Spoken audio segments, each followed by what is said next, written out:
Hi all, welcome to the fourth tutorial. Sorry, I'm a little bit sick, but we'll manage. This fourth tutorial will be on pthreads, or actually threads, that we'll talk soon. But first we need to close some things in the last tutorial, which is about processes. And it's important to do the distinguish between processes and threads. So using this recap from last tutorial, we'll be able to see the differences really soon. So let's go into tutorial 3. We'll see some examples. In this example, we see two codes. One, both of them have an array with size 1024 multiplied by 1024, and the left one we do nothing with this array, just printing and waiting for a char. This waiting is in order for the program not to be finished, and also here we get a get char. But here in the right code we'll do some calculations in the array, meaning that we use the array. And we expect that in this code there will be much more read and write. You see this, right? To the array, meaning that it will use much more real storage, whereas here we will use only virtual, meaning that it is not actually data that we use. So let's see it. I'm going to the terminal. Let's go into /mount/vmshared. Okay, let's compile, although I already compiled memory 1.c -o memory 1, just like that, and the other one gcc -g memory 2 -o memory 2. Okay, so now let's compile, let's run both. So I'm running memory 1. Okay, I'm running memory 2, and I want to see the differences. So I'm using PSU, which show me all the processes of my user, and you see memory 1 and memory 2 has the same virtual space size, but memory 2, which also use some calculations, will use more of the real storage. You see here and here, this is the differences. Okay, so let's move forward. We have another exercise which show the differences in the disk input-output access. So here you have two programs that run on foo. Foo is a PDF that is saved in the disk. So on the right one we'll do reading of the same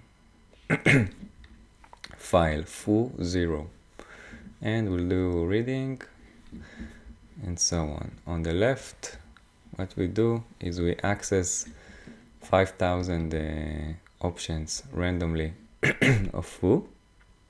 We open it and we read, and then we look for another file randomly and fetch it and read it and so on. So what we'll see and what we expect to see, and I'm leaving you to do it using a vmstat command, is that on the right one there will be almost no accessing to the disk, especially after some times. And the reason for that is that what the kernel will do, the operation system, it will fetch this disk, this foo PDF from the disk into a cache, meaning a smaller, faster storage named cache, and after that the code will run only on this cache, and the access to the disk will be much smaller. Although it will access it once, it will not access it later on. Whereas on the left one, it will do multiple and always accessing the disk. The reason for that is that we randomly choose multiple data, multiple PDFs from the disk. So what it's going to do is going to fetch always data from the disk to the cache, do calculations, and then fetch another one to the cache, leaving the last one overwritten, and so on. So I'm leaving you to do it. Okay, this is a very important exercise that we have about fork, which is an important command in the processes.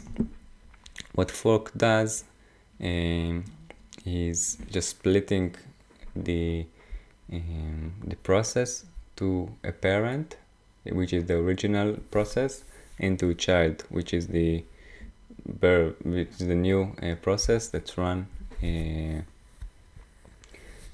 concurrently. So what we have here, we have using the fork command, and the way it works, it's like this. We have one process that start to run, then we print this process ID using get PID, and then we're looking for some input. So if I write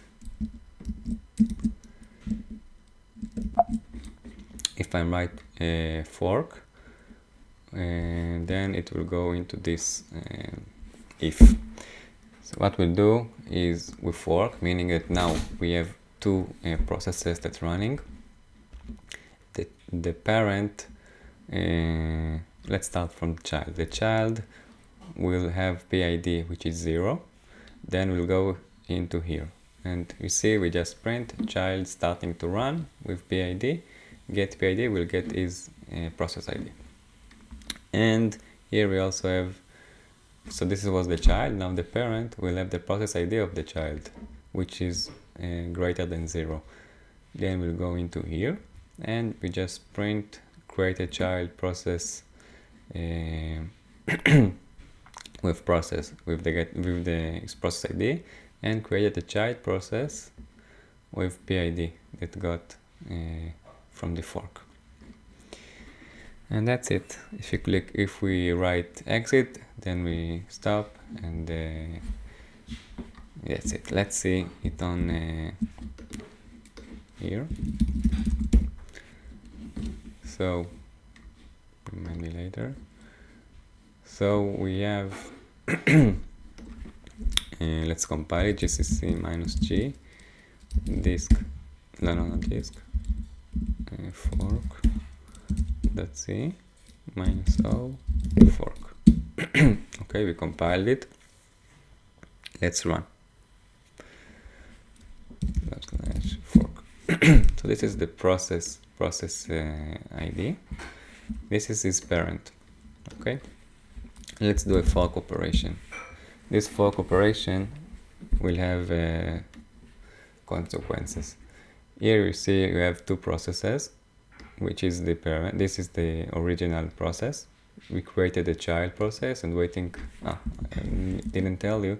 After printing, we wait for PID, meaning that we wait for the child to finish, and then we print another finished here.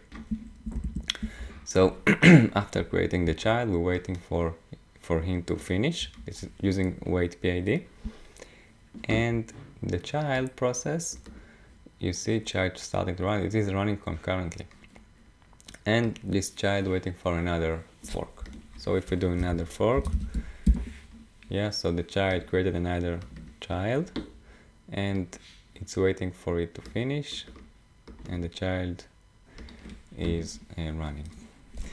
If you want to see it using PS3, you also can do it.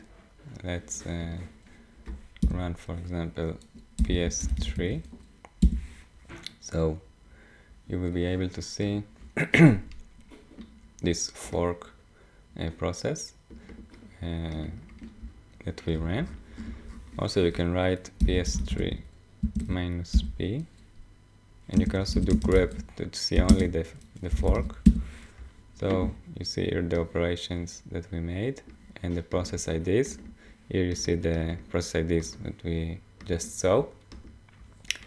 And it's important to note also that if I'm, for example, killing this one, then what will be with this? Well, what we're going to see that this fork will not be a child of this, but it will go into the init process, system D. Let's see it. If, for example, I kill 12938, what we have, let's do this again. Yeah, so you see it. This process is a child now of the init process. Okay, this was an important subject. Let's jump into our subject. Okay, now what is threads? Threads is a different. So what are threads?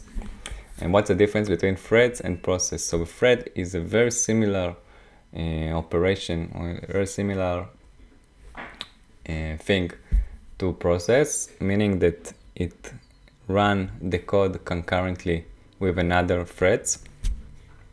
Although process is a relatively big thing in the kernel and in the Linux, meaning that in order to run a process and do the fork and creating another process, each process, as you've seen, have a folder in the file system, in the proc file system, that this process, this folder has other folders like the status and the memory info and the CPU info, and every process need to have its own virtual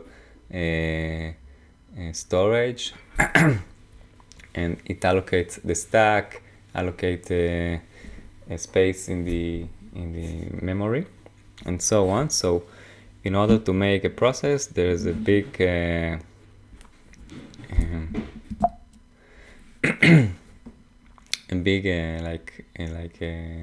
penalty. Whereas in the threads, there's almost nothing that's done, meaning this is just running concurrently using the same storage. So threads have the advantage of fast, for running fast, and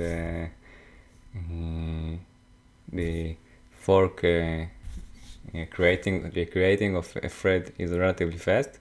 However, there can be some consequences to this, so that multiple threads might access the same data, the same storage. So we need to make sure that it doesn't happen, meaning using locks, name the mutex, we will be able to make sure that there will be no such thing that multiple threads access the same storage and interrupt each other.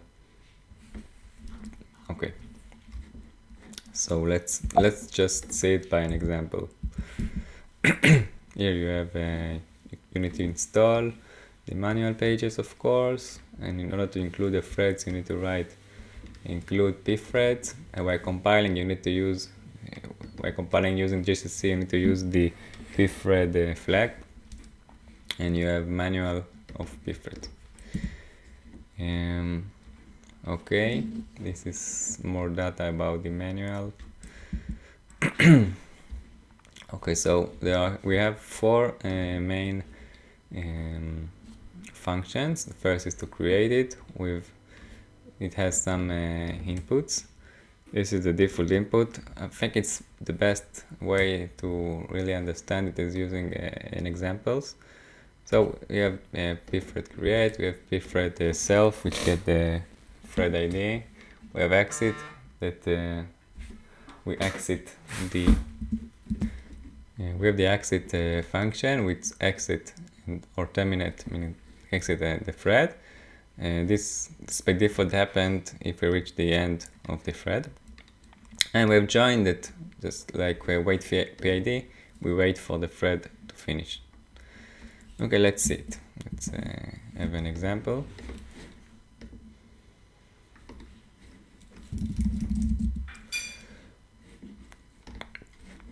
Okay, so let's stop this. Now we have cd recitation 4. Let's gedit e1.c. This is example number 1. What we have here, let's see. We have a struct named thread data, which has limit and answer. And let's see the main function. In the main function, we have we're waiting for an argument, which is number, that we allocate this number to the thread data, which is the struct that we initialized, dot limit. So this is the input to this function. Now we need to create the thread. So how do we do it? First of all, we init the thread attribute, which is just a default initialization of the thread that we'll do, just like that. This is the command that we use. And now we need to create the thread. How we do it? First, we have initialized the thread t type thread ID. It's this by creating this, we have a thread ID, and we allocate it by using this. So we deliver it by as a pointer, so that we can change it so it can be changed by the this function.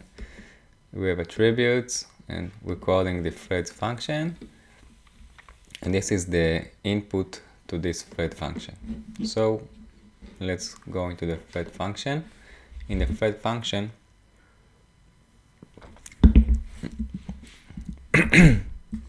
we have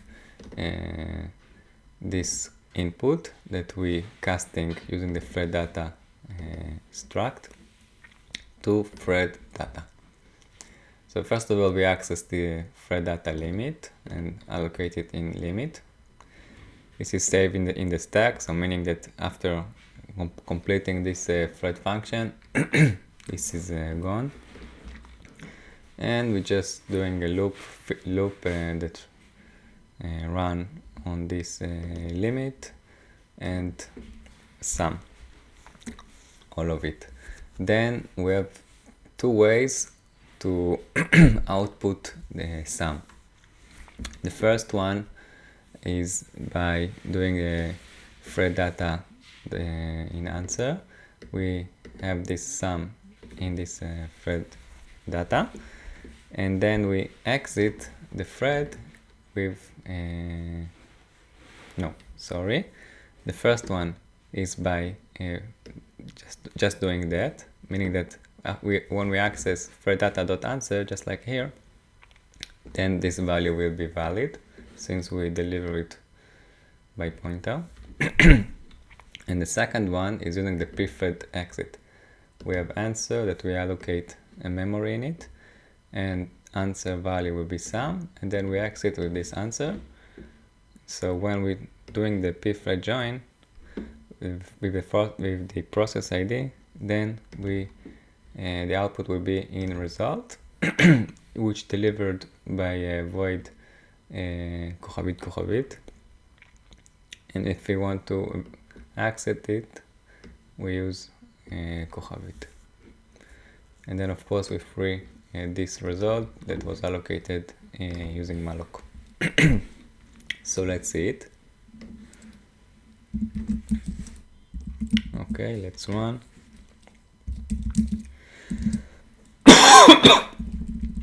We already have the make file, so let me show you the make file. This make file run all 3 examples that we're going to see, and also we had the pthread flag. So let's just run make. Okay, already all things have been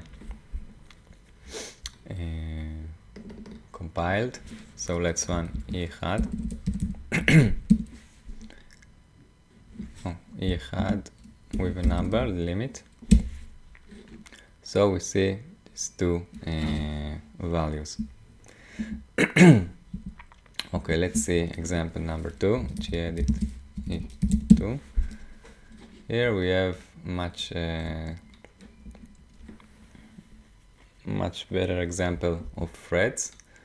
So we have the same struct, then we allocate mutex. The reason for that is that we want multiple threads that can access the same data. Here is the data in sum that we access, which is a global value that we access it using multiple threads. So here we have a lock. What is this lock? We can say it through this example. So let's say the main. In the main function we have thread ID that have 100 threads running concurrently. So what we do first is the same. We initialize thread data, and this input limit will be thread data.limit, and we initialize pthread attributes. We create 100 threads that run concurrently. Then we wait for all of them to be finished, and we print the sum. What we'll see is that if this use mutex is 0, meaning that we're not locking this sum, then there might be that multiple threads accessing this sum concurrently and interrupting the sum operation in the for, meaning that, for example, one thread could run and then sum is written but not finished, and then the kernel will need to do another thing, and then it returns for another thread. Then this thread will use a bad value of sum.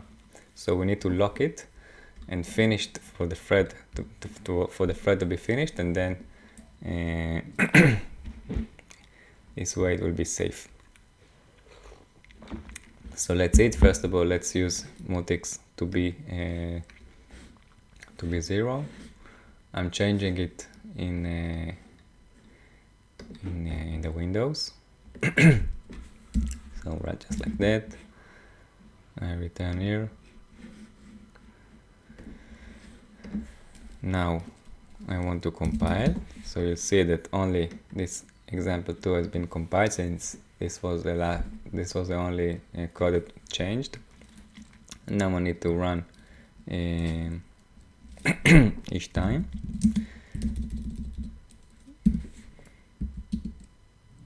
You see that this value is not constant.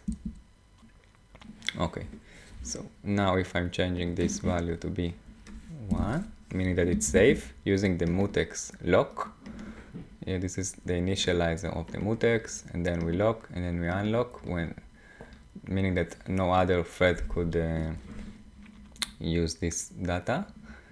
Now we compile it, and using the same thing, you see that it is slower because it's waiting for the thread to finish, for each thread that's using the sum to be finished, but it is a safe safe place.